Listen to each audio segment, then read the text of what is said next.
Hey everybody, thanks for being here. Today we're in beautiful British Columbia fishing for kokanee in Wood Lake and Kalamalka Lake. Now if you want to learn how to catch more fish, stay tuned.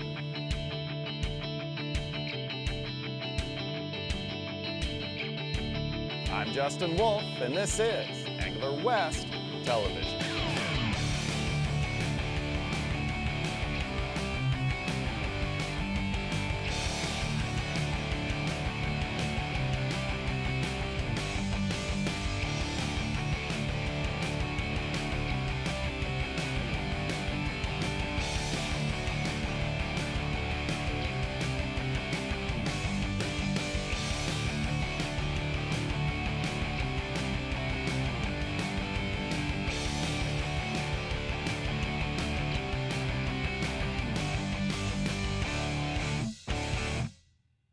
The Okanagan Valley of British Columbia stretches for well over 100 miles to the north of the U.S. border of north-central Washington, an area famous for ski resorts and for its many wineries in and around Kelowna, the largest city in the region.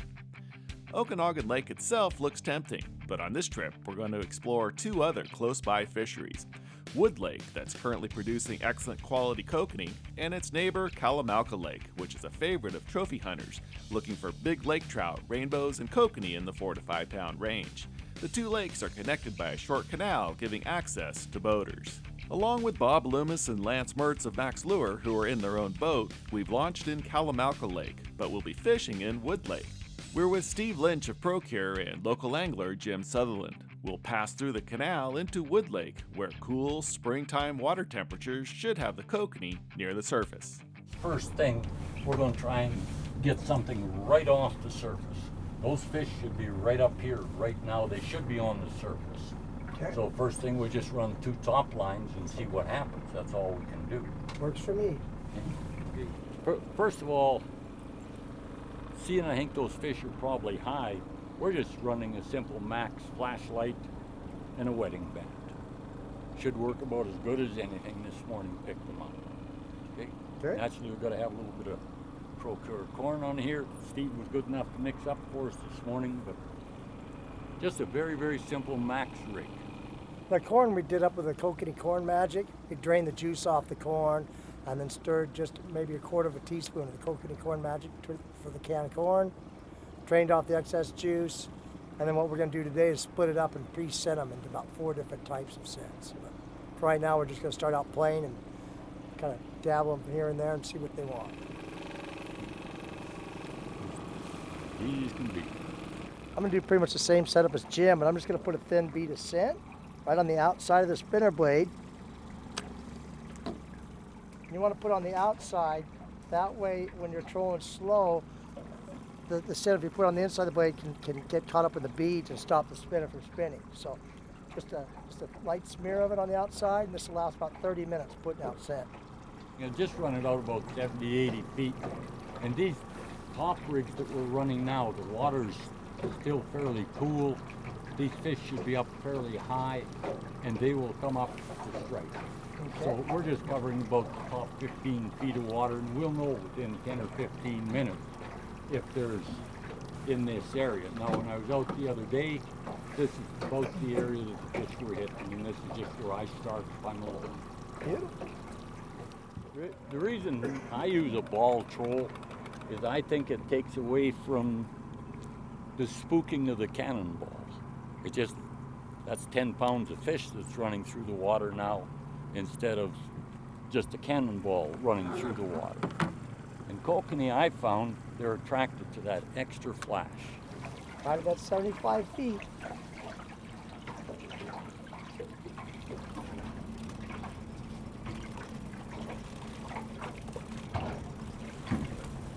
In the boat. First one. Woohoo! That's a little smaller than average, but that fish will eat like a son of a gun.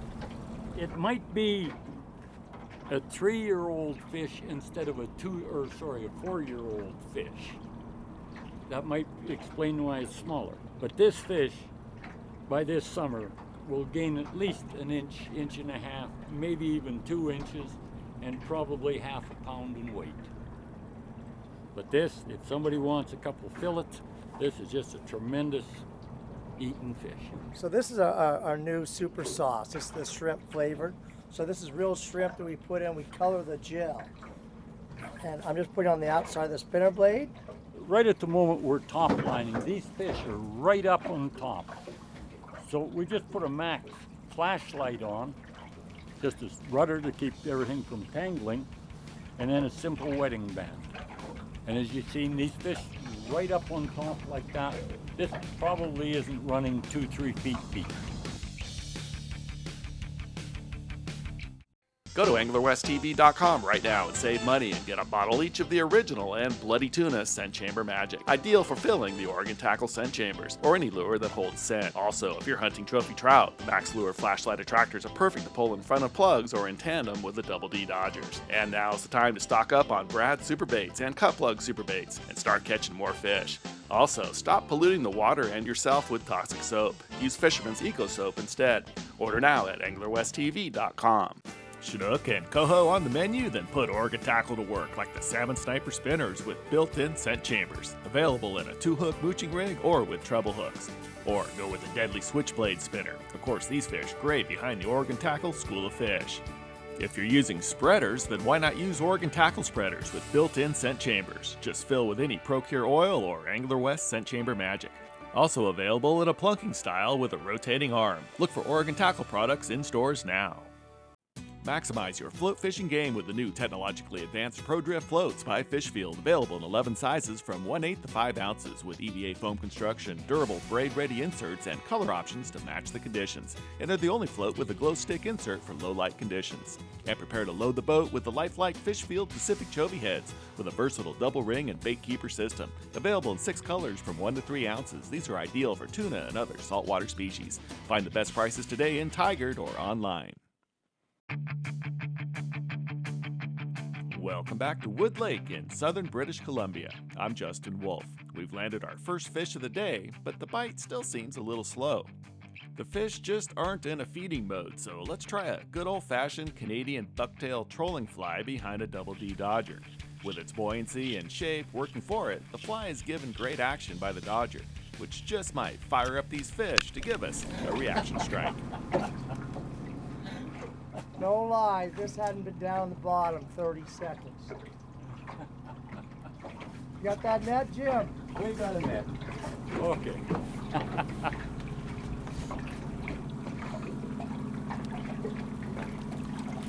That's just a little bit of a better one. Yeah. We just tied on a little fly, put it about 9 inches behind a Double D Dodger, put a little Berkeley Power bait on it, some Procure over that, and literally within minutes. 1 minute. I mean, it was within 1 minute. Yeah. Let's try it again. See, there's a good chance that this one is a 3-year-old fish and this one is a 4-year-old fish. They're just a little size different. Now, you give this one another couple months, that's going to be a nice kokanee in anybody's book.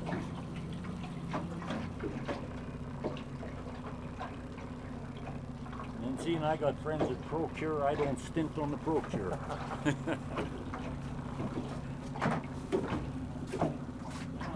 What I do, that these kokanee are hitting so soft this morning, and these you need a soft rod for kokanee. A lot of times I'll just put them in the downrigger clip the same as usual, and it makes them, it's not quite so giving. Okay. Okay, and it just sometimes, not always, but sometimes it really helps with the hookups. I just connect an Oregon Tackle school of fish to the ball, then put an ultra release behind that, and then just troll off that. And I'm back about 11 to 18 feet. This kind of brings the fish in, then they find the following lure, presentation, but you don't have to fight this. You're only fighting basically the fish in a small presentation. When I'm top lining like this, I go with a little stiffer rod. I feel I get a little better hook set from it. Okay, like a Lamaglass 801, it's just a little stiffer. A regular kokanee rod I go to on the downriggers because you got that much more limber. On these fish that are in here, in BC, you can't put them in a live well or try and keep them alive in any way. Basically, once they're in the boat, they're dead fish. Put them in your Yeti cooler with some ice. Take them home. Look at that rod.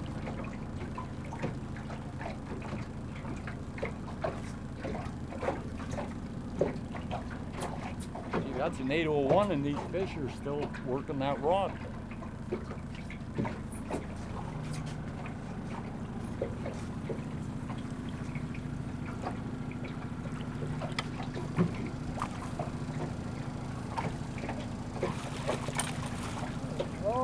That little double D, and we're just running it straight, not offset.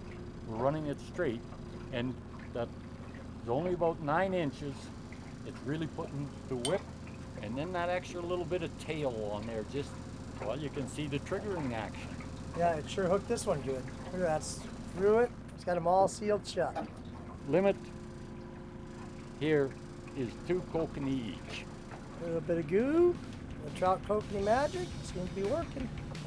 Up next, we'll jump in the boat with Bobby and Lance from Max Lure, who've been having a great morning, even releasing a few.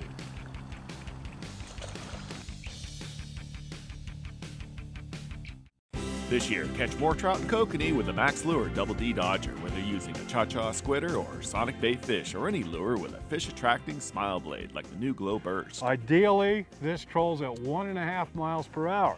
Has a knife edge front, has a nice cupped rear portion to it. That whale tail, as it's bent, causes it to kick and causes it to rock back and forth. Okay? No tuning required. This will work right out of the box. Stop guessing about curing roe and start catching more fish with ProCure's Liquid Egg Cure, the no-hassle, fail-safe way to get perfect eggs every time. The process is simple. Just butterfly your skeins, put them in a clean container, and cover with either orange glow, red hot, or hot pink and cure for several hours with no risk of ruining your eggs. There's no simpler way to cure great eggs. See the Liquid Cure instructional video with Steve Lynch of ProCure at anglerwesttv.com. Then start catching more fish. You know, the all-time greatest line cutter is the Boomerang Tool Company snip. I've been using these for years and I just love them. This is P-Line TCB 80-pound braid. No problem whatsoever, no frayed ends, it's perfect every time. And now at anglerwesttv.com, you can get the same great snip with the Angler West TV logo. I just love these things. Today's episode is brought to you in part by Costa Sunglasses. See what's out there. Steve Lynch and Jim Sutherland are putting some nice kokanee in the boat after a few adjustments to their presentation. Bob Loomis and Lance Mertz are also fishing Wood Lake with success, but they too had to make the right adjustments to draw reaction strikes. This is what we've been catching most of the fish on this morning, is one of our double whammy kokanee pros. And the fish seem to want a little bit more of a reactionary movement, you know, trying to really coax them into jumping on it. So what I did is I actually took our 1.1 smile blade off and I put the 1.5 on to give it a lot more movement, as well as shortened our leader down. Once we did that, I mean, we just absolutely started catching the heck out of the fish. I mean, it was a night and day difference. So, you know, trying to get different types of movement, you can do it a number of different ways, whether you're shortening your leaders down, whether you're going to stiffer leaders, larger diameter leaders, or adding in that larger smile blade in order to get that different movement to entice those fish to want to hit. So that worked real well for us today. What depth is it at? 25 feet. 25? Okay. Come on, baby.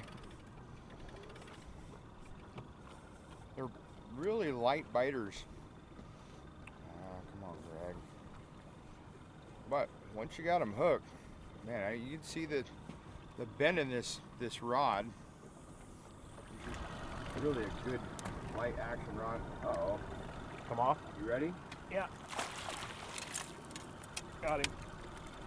So this is a little different rig than what Bobby was talking about. I'm running a Double D Dodger, and I've got some basically moon jelly tape on the Dodger itself. A little bit of a modification, but it still doesn't affect the action of the Dodger itself. We're also fishing a Cha-Cha kokanee squitter. We've got 2 size 4 hooks on, and we've been kind of playing around with the hooks. They're seeming to like the pink colored hooks. And then we've got a 1.1 UV glow smile blade, and that pink has really been hot this morning. So, and then tipped with some white shoe peg corn with some Procure anise, and it's been catching a lot of fish. The speed we've been playing with this morning, we've been running 1.5 has been our best speed. You get up over 1.6 and didn't do nearly as well. You got underneath 1.4 and we didn't do nearly as well. So that 1.5 has kind of been our magic speed this morning. So it's kind of difficult because you have to account for the wind and everything else, and you're trying to run a straight line in the wind or against it, and it becomes a little trial and error till you get it all dialed in. But that 1.5 speed has really been our best number this morning. I'm putting on 2 pieces of corn per hook. It's the cheapest thing on the boat, so why not load it up?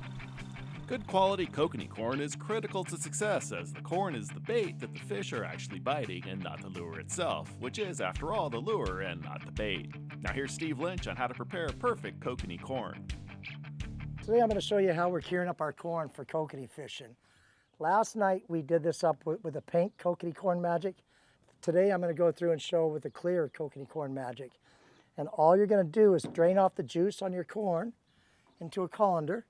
It's important to use a strainer when doing this. A lot of people just take the lid from the can and press it down to get the oil out. And what that's doing is squishing the corn.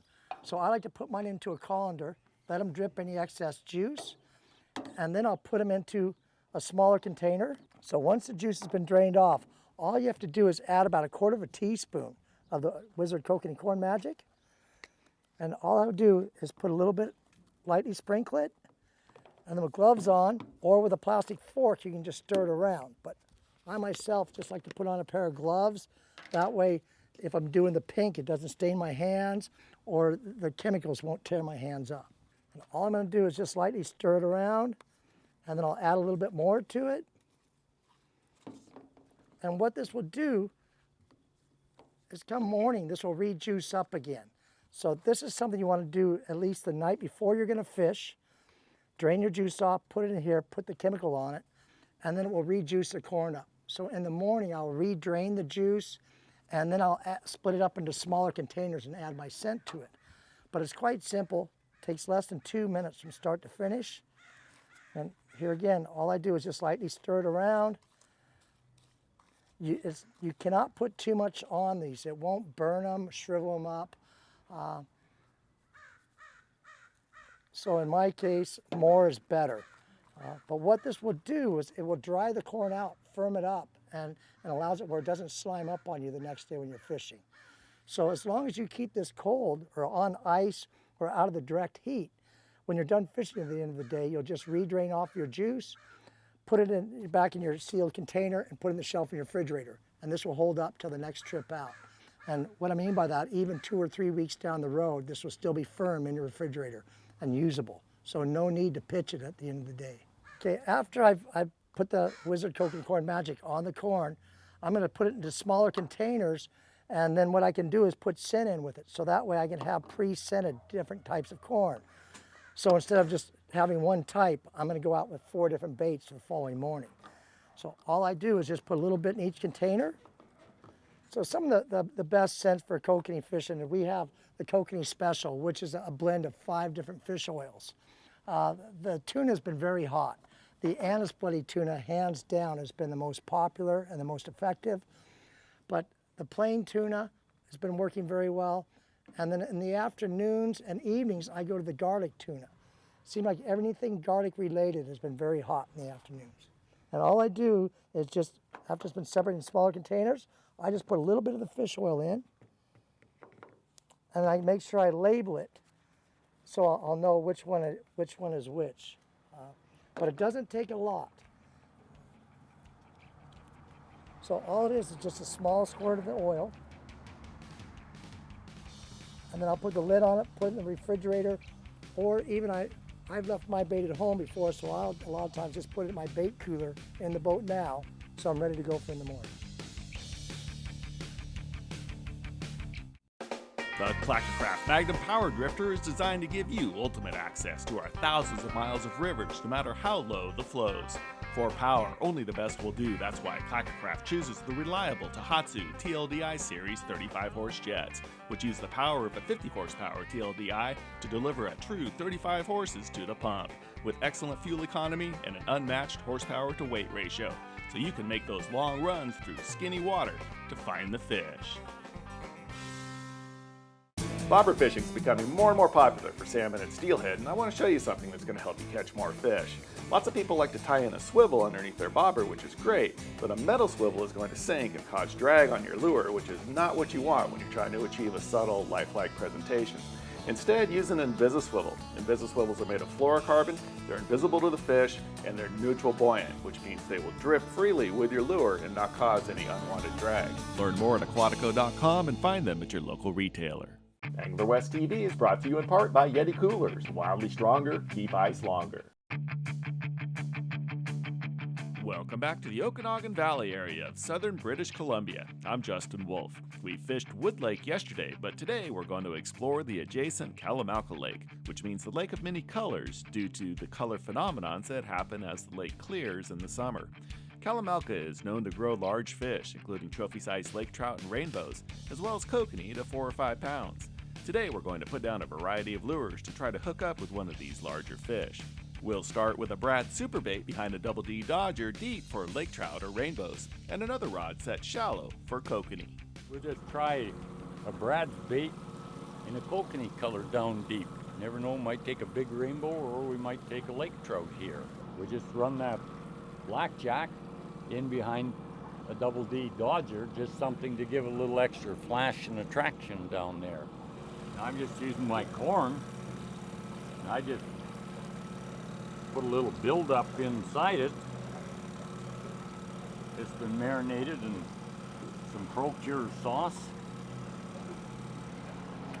One of the problems with fishing these lakes when you're trying to use your depth sounder is there's so many different species of fish in here, you have to ask yourself, what are you fishing for?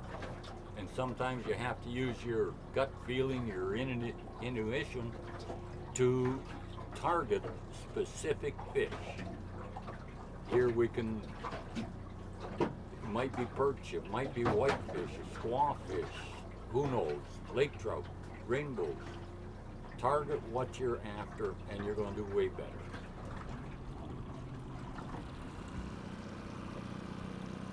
There we go.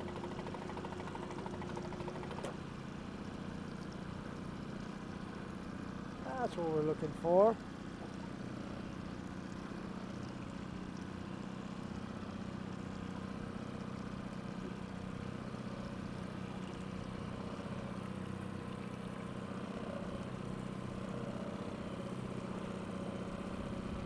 Woo! Ha ha ha! Better, folks. Yeah, just a little better.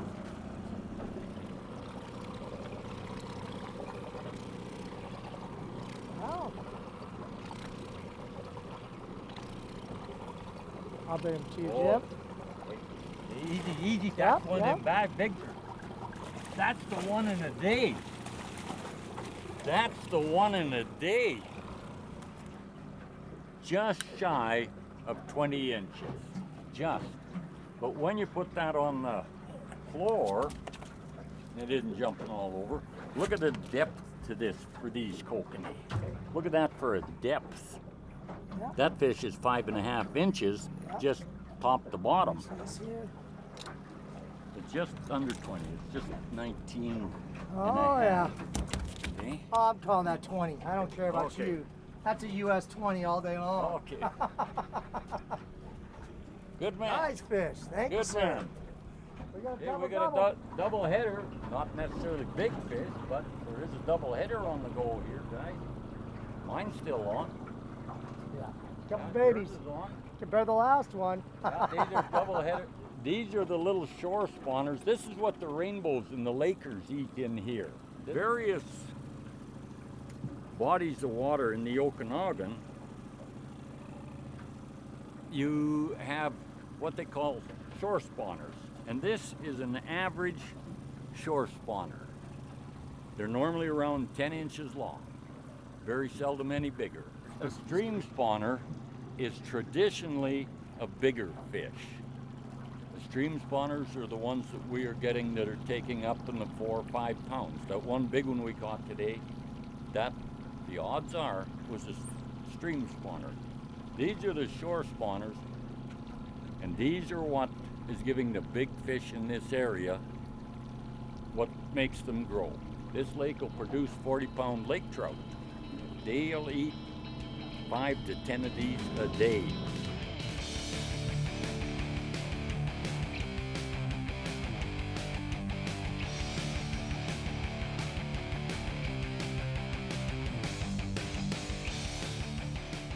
Hey, thanks for watching today's episode. You know, without the support of the sponsors, the show would not be possible. So please thank them when you can. Now get out there and do some great fishing.